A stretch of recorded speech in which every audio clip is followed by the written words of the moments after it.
Hi guys, I just wanted to share something with you.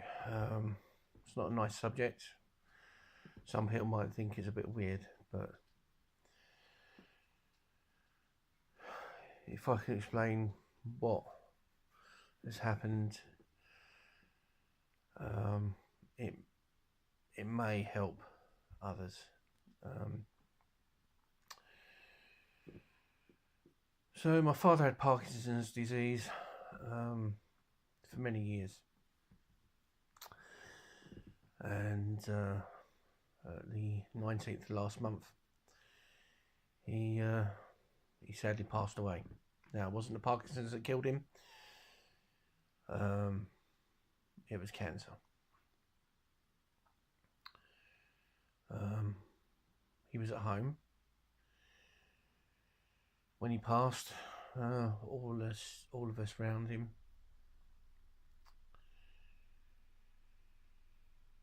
Um, Death isn't simple. It's not a simple process. Um, when when he came home to die, um, he you get the carers in, all that sort of stuff. But at the end of the day, obviously, um, near you get the end of life team come through.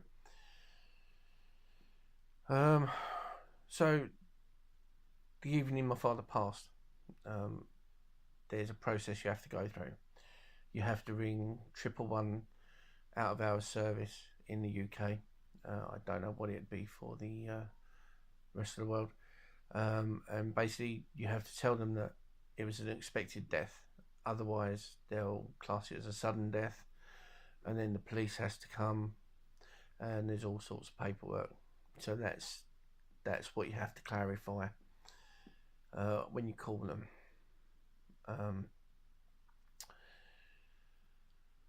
then once that's happened, you have to wait for a doctor to come and certify the death.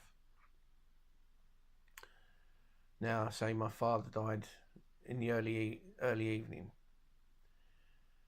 but the doctor didn't come till I think it was about 25 past 10. I'm not quite sure.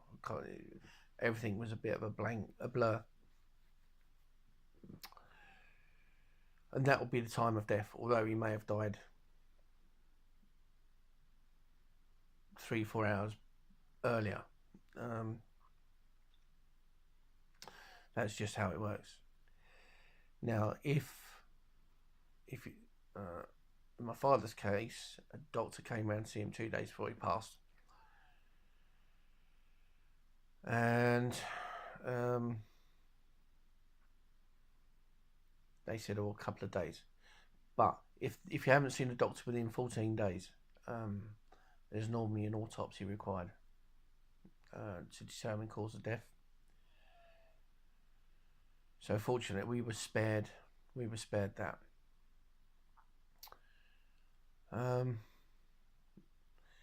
Now my father had what they call golden charter in place, so that took some of the pressure off of the choice of finding a coffin and music and what you want, what you don't want.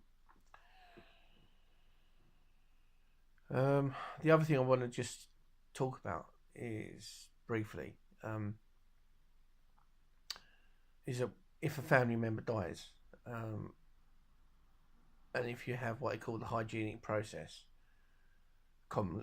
used to be referred to as embalming, I would really suggest that you give them a most recent photograph of your relative, because it's when I went to see my father before the coffin was closed, it didn't look like him, unfortunately. We knew it was him, but he just didn't look like him.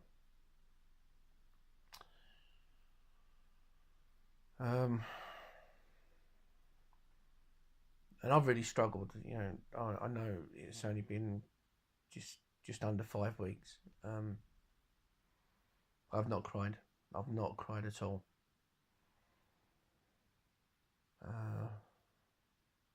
I've stayed strong for family. Um, but I've not cried, and that's why I really struggle getting my head around.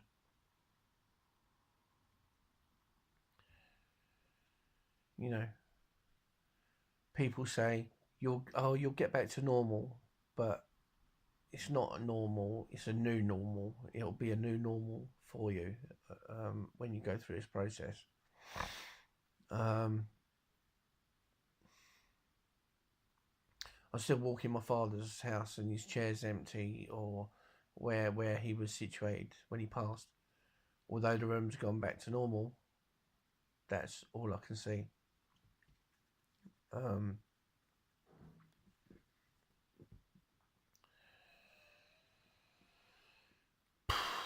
Christmas time, that'll be another thing, you know. Um,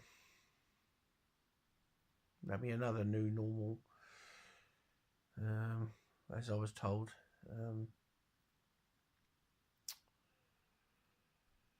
But I would also suggest that whoever's dealing with it, um, and you have siblings and keep everyone informed of all the steps along the way.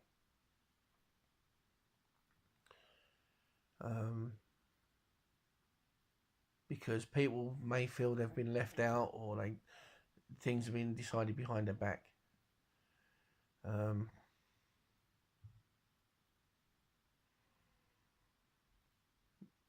You know, this isn't a very nice subject, and I just really felt I had to share my experience as part of I don't know, like a processing thing.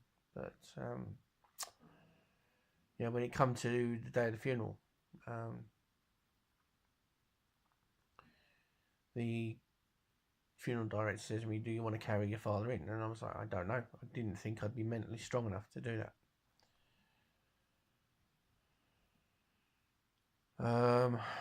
And I really struggled with that. You know, do I? Don't I? And what if I break down while I'm carrying him?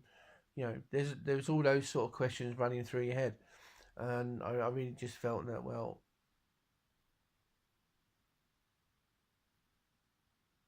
I wasn't sure. I really didn't know either way. On the day of the funeral, I carried my father in to the church, as I felt that was the last thing I could do for him. After caring for him along with other family members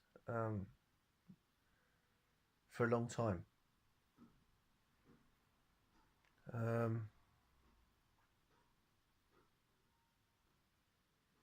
It's all right to cry. It is all right to cry, and I've been told that by numerous amounts of people. You know, it's all right to cry, and it is, but I just don't know why I can't. And without repeating myself, that's my struggle.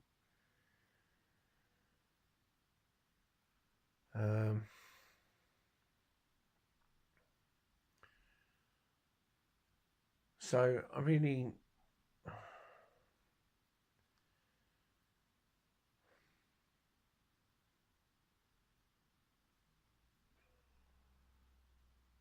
just really want to say, if my story, or my experience could help someone else in some way, I don't know. Yeah, people get what they take from these sort of videos. What they take.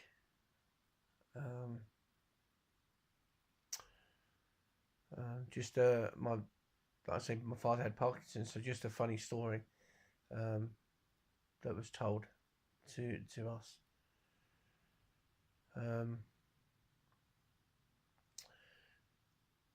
Both my parents were sitting down with a family member, and the family member and my mother had peas. So the family member said to my father, "Well, why have you not got peas? Do you not like peas?" And he said, well, the problem is that if I have peas, everyone has peas.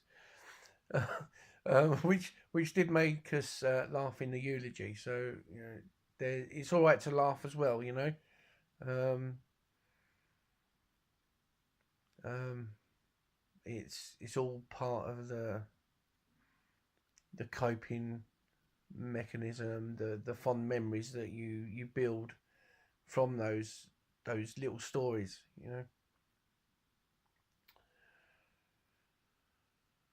So, guys, thanks for listening to me. And sorry, it's been a bit of a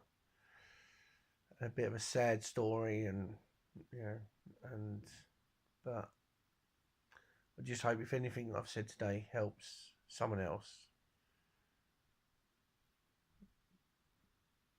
then I'm glad, because it not only helps me, it's helping me process my emotions, but also other, if it's helping someone else who may be going through the same situation, um, it's a good thing. So, guys, thanks for listening, and I'll upload when I upload again. Thanks.